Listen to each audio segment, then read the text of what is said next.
Nitwa Alice, mfite imyaka 43. Sinabashije kugira amahirwe yo kwiga nk'abandi ngo ndangize, kuko ubwo mfite imyaka 14 nateruwe. Ubwo mpinduka umugore ku gahato ku myaka 14.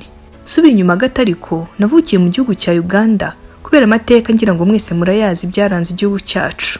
Naho inkuru yanjye yatangiriye. Nabyaye umwana wanjye w'imfura afite imyaka 15. Ku myaka 17 ndaharikwa. Umugabo wanjye yanzaniyeho undi mugore mfite imyaka 17 gusa. Kuko natangiye guhangana na mukeba nyiri mutoya. Najyaga mfurira imyenda umugabo, hanyuma mukeba wanjye agacungaho nayanitse, akarobanuramo imyenda y'igitare akayisigamo amakakama. Umugabo yazajya kwambara asangamo ibizinga, ubwo nkaba ndakubiswe. Mukeba wanjye yagiye ankorera ibintu bibi, nkibaza ikintu naba naramukoreye cyane ko nari n'umwana.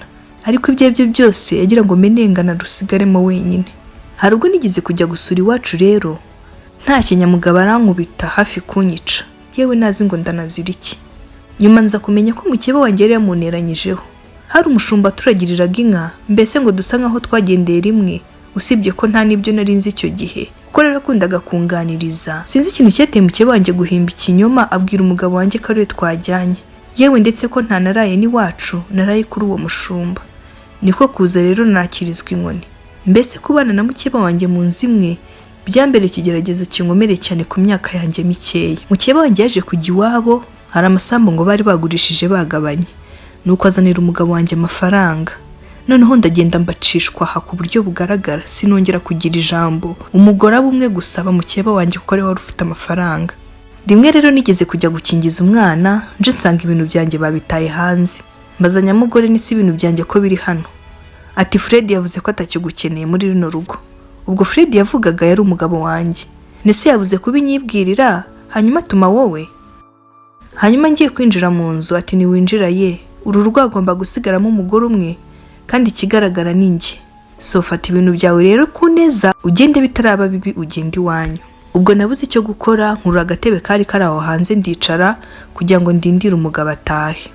Umunyarwanda bivuze ukuri koko ngo wiringira ijosi rikakubyarira umwingo. Naniringiye umugabo ko naza nibura mvugira. Umugabo atashye rero biba bibi cyane. Narakubiswe bitavugwa. Uwo munsi nibwo nabonye ko ndi gukomeza kwihambira ku mugabo utakinkunda na gato. Mfata icyemezo cyo gusubira iwacu, kandi numvaga nazagaruka uko byagenda kose. Nageze mu rugo mama mbonye agahinda karamwicara turi kararira. Ati wagiye usa n'ingwa yera none ugarutse usa n'imbwa yiba.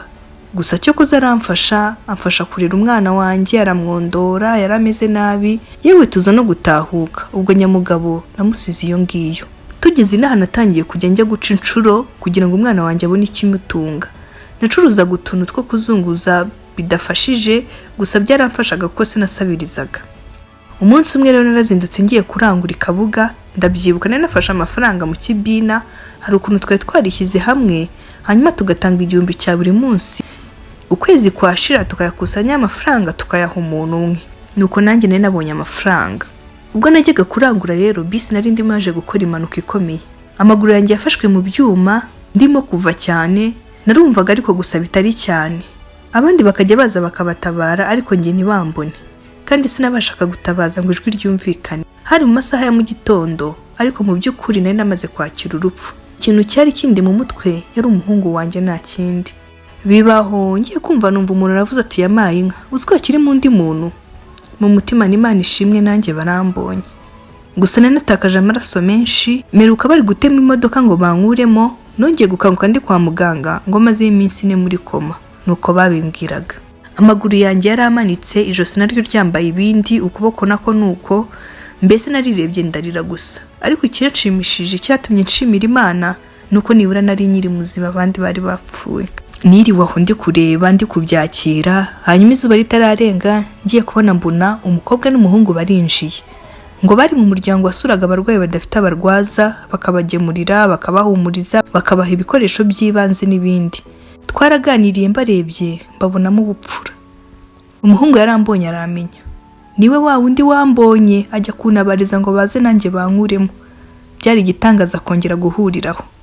Nagize amahirwe yo kumumenya noneho mushimira imbona nkubone. Yaramwenyuriye ati humura uzakira kandi Imana yagukuye hariya n'ibindi zabikora. Bamaye ibikoresho bari bazanye n'utwo kurya baransezera bajya mu yindi chambre. Nababeshya isura ye yanze kumva mu mutwe. Numvise amarangamutima adasanzwe muri gi. bwari bwo bwa mbere bimbayeho, ariko nanone numvaga ibyo ari byo byose ko uwo mukobwa bari kumwe bakundana. Ku munsi ukurikiye yaragarutse nanone, noneho kuva icyo gihe dutangira kuba inshuti, tukajya tuganira dutera story. Sinashoboraga guhisha amenyo iyo twabaga turi kumwe. Yari umusore ugira amashyengo cyane, yari umunyangeso nziza, mbese yambere inshuti nziza, ndetse mu rugendo rwanjye rwose rw'uburwayi yambaye hafi bishoboka. Namaze kwa muganga amezi 6 kubera ukuntu yakundaga kunsura cyane, na mama yari amaze kumumenya. Ku munsi wo gutaha rero yazanye na mama, hanyuma abwira mama ngo atahane ibikoresho twari dufite. Hari harimo amabase, indobo, amateremusi n'ibindi bintu umuntu akenera ari mu bitaro. Ndamubaza nise ko ubwira mama ngo twe turaza nyuma kandi badusezereye, impamvu ituma tutajyana na mama ni iyihe? Ati hari ahantu nshaka ko tubanza kunyura. Umva namubereye ibamba, ndanga pe. Akagerageza kunsobanurira ariko ndanga. Mu by'ukuri baca umugani ngo nawe utinya ishyamba ahubwo atinya icyo bahuriyemo. Numvaga ninya kongera guterurwa, cyane ko uwo musore nubwo twari inshuti nerera akambwiye ko ankunda. Byarangiye dutahanye na mama, gusa nawe aradurekeza tugeza mu rugo. Maze gukira neza noneho nibwo yambwiye ko yankunze kandi ko yifuza ko twazabana. Nibutse uko nashatse nyiri muto nabwo ku gahato, ndaturika ndarira. Ikindi numvaga ko mfite umwana byararangiye, nta wundi mugabo wankunda mfite umwana wundi. Yamfashe ku rutugu ati niki kikurishije koko? Humura nzagukundira umwana nk'uwanjye, ikindi nzakubera umugabo mwiza, sinzaguharika cyangwa ngo nguhoze ku nkeke. Numvishe utuntu tunyirutse umubiri wose. Nibyo bintu wabikuye hehe ko yari amateka yanjye kandi nkaba ntarigeze nyakuganiriza? Arongera nsekera yanseko ye nziza itagira ukwisa, ati mama we twarabiganiriyeho. Ndumirwa, nise ubwo byari byagenze gute kugira ngo muganire n'amateka yanjye? Ati buriya rero mama wawe niwe nabanje kubwira ko ngukunda. Araturika araseka, twembi turaseka. Nihuse mu nkuru twaje kubana, ubu tumaranye imyaka 22 kandi isezerano y'amaye yararikomeje. Yamujeje amarira pe. Wa muhungu wanjye nawe rero yaje kubona akazi hanze, ndetse ubu ni umusore. Twaje kugira umugisha wo kubyara abandi bana 3, nabo ni bakuru kuko umuto muri bafite imyaka 16. Kuba waragize hahise habi ntibibujije ko hazaza wawe hashobora kuba heza. Wewe wakurikiye inkuru, wakoze kubana natwe kuri Connect with Joe, kandi ntugende udakoze subscribe kuri iyi chaîne kugira ngo ujye ubona inkuru zose tukugezaho.